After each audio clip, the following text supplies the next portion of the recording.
బాగుంది. జై భారత్. తెలంగాణ నుంచి కర్ణాటక,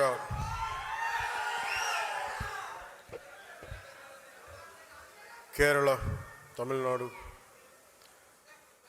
దాదాపు ఈ రాష్ట్రాల నుంచి ఇంకా యూపీ కొన్ని చోట్ల కూడా ఎక్కువ సంఖ్య లేకపోవచ్చే కానీ అది ఒక 25-50 అవ్వచ్చేమో కానీ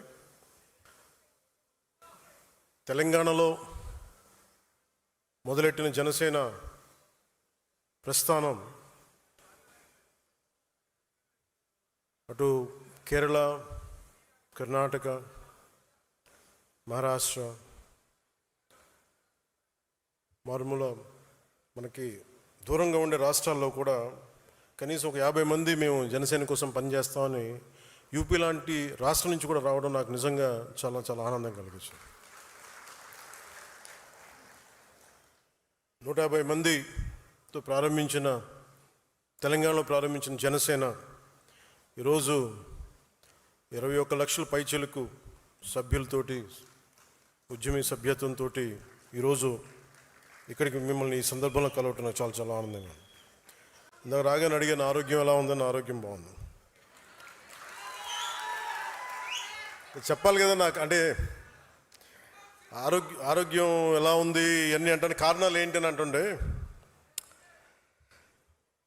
మన వాళ్ళు ప్రేమతోటి నా భుజాలు లాగేశారు. సో నాకు లాస్ట్ 2-3 ఇయర్స్లో ఏమైందంటే ఎలక్షన్ ముందు నుంచి కూడా 1 ఇయర్ ముందు నుంచి కూడా తిరగటం వల్ల ఒకటి కరోనా టైంలో నాకు ఈ కరోనా రావడం, ఒకటి ఈ లంగ్ ఇన్ఫెక్షన్ పోలేదు, అలా ఉండిపోయింది, అదొకటి. తర్వాత ఈ దుమ్ము ధూళిలో తిరగటం వల్ల అది లోపల ఒక ఈ సైనస్ ప్రాంతాల్లో చాలా కరుడుగా హార్డ్ అయిపోయింది, ఆ డస్ట్ బాల్ అయిపోయింది. అందుకని ఇక్కడ వాచిపోయేది, నాకు అర్థమైంది కదా చాలా కాలం. ఆ తర్వాత ఇంకా ఒక సైడ్ ఒక రోజు సడన్గా ఎడ్జ్ మన ఏమంటుందని ఎక్స్టెండెడ్ విషన్ కనిపించలేదు ఒకరోజు. సో అందుకని అన్ని ప్రోగ్రామ్స్ మన అంజబాబు గారి భీమవరంలో ప్రోగ్రామ్ ఉన్నా కానీ క్యాన్సిల్ చేసి హైదరాబాద్ తిరిగి రావడానికి దాదాపు 1 నెల పట్టింది రావడానికి. అలాగే మిగతా వచ్చాం కదని చెప్పి ఏంటంటే ఇబ్బందులు ఉన్నాయి అన్నీ చేయించుకుంటే ఈ 2 భుజాల మధ్య కూడా టేర్ వచ్చేసింది. వాళ్ళు అడిగారు ఎట్లా క్యాల్సిఫికేషన్ కూడా వచ్చేసింది 2 భుజాలు, మన భుజాల్లో ఎట్లా వచ్చింది అని అడిగితే ఏం లేదు, నన్ను మా వాళ్ళు ప్రేమతో లాగేశారు అన్న అని చెప్పి, ఒకళ్ళు ఇట్లా లాగుతారు అట్లా లాగుతారు. అంటే అంతకుమించి నాకు వేరే కారణాలు కనిపించలే. ఎందుకంటే ఒకసారి మధ్యలోకి వెళ్తున్నప్పుడు షేక్ హ్యాండ్ ఇస్తే వదలరు కదా, ఆ లాగటంలో ఎంత బలంగా గుంజుతారంటే కండ తెగిపోయేంత. కాదు మీరు ప్రేమగా కండ తెగొట్టిన పర్లేదు, ప్రేమతో తీసుకుంటాను, ఎందుకంటే హీలింగ్ కూడా మీరే చేస్తారు కాబట్టి.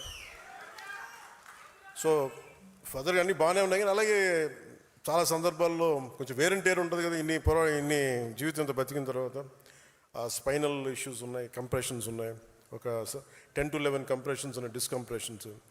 కాదే నాకున్న బేసిక్గా నాకు కొంచెం ఈ స్పోర్ట్ ట్రైనింగ్ ఉండటం వల్ల నాకు బాడీ తట్టుకోగలదు.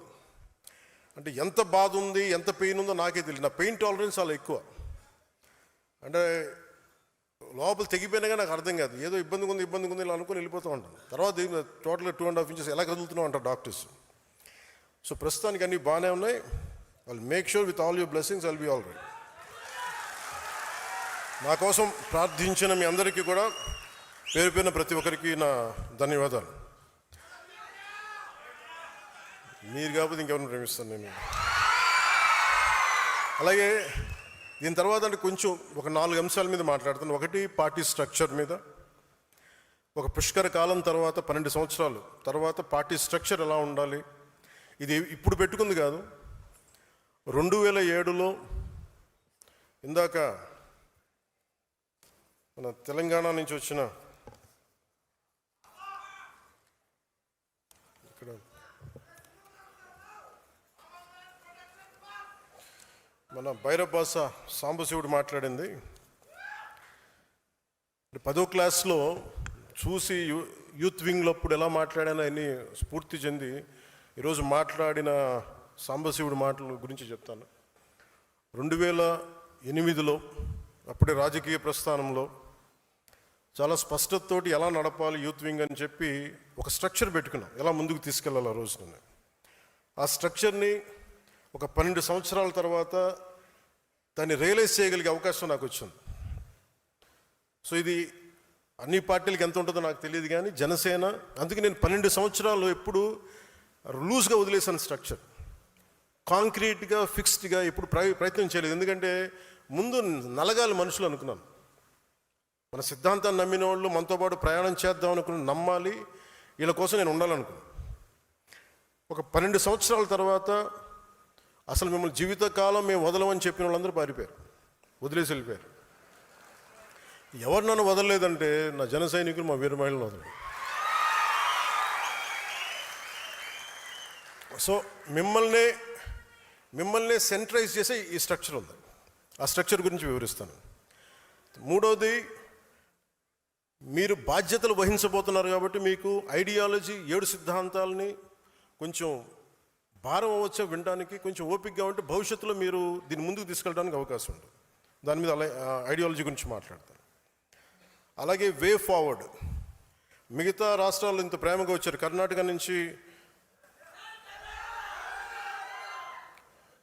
సుష్మా శ్రీనివాసన్ గారు వచ్చారు.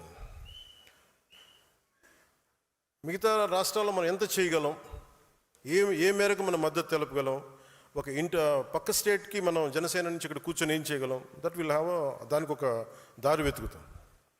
అలాగే వే ఫార్వర్డ్లో ఈ అలయన్స్ ప్రభుత్వం, ఎన్డీఏ అలయన్స్ ప్రభుత్వం, తెలుగుదేశం, భారతీయ జనతా పార్టీ, జనసేన, ఈ అలయన్స్లో ఆంధ్రప్రదేశ్కి సంబంధించి ఈ వే ఫార్వర్డ్ ఎట్లాగా, లోకల్ బాడీస్ ఎలాగా, ఆ అలయన్స్ ఏర్పడటానికి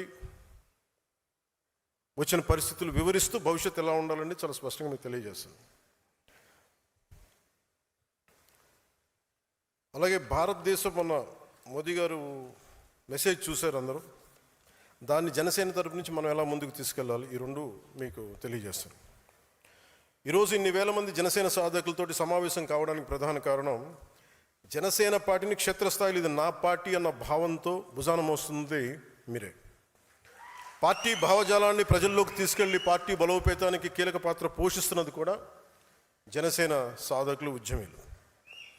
నేను పార్టీ స్థాపించినప్పుడు నా వద్ద కేవలం ఒక భావజాలం, ఎలాంటి ప్రతికూల పరిస్థితులనైనా ఎదుర్కొనే ధైర్యం, ప్రజల జీవితాల్లో, సమాజంలో మార్పు తీసుకురావాలనే ఒక నిబద్ధత మాత్రమే ఉన్నాయి.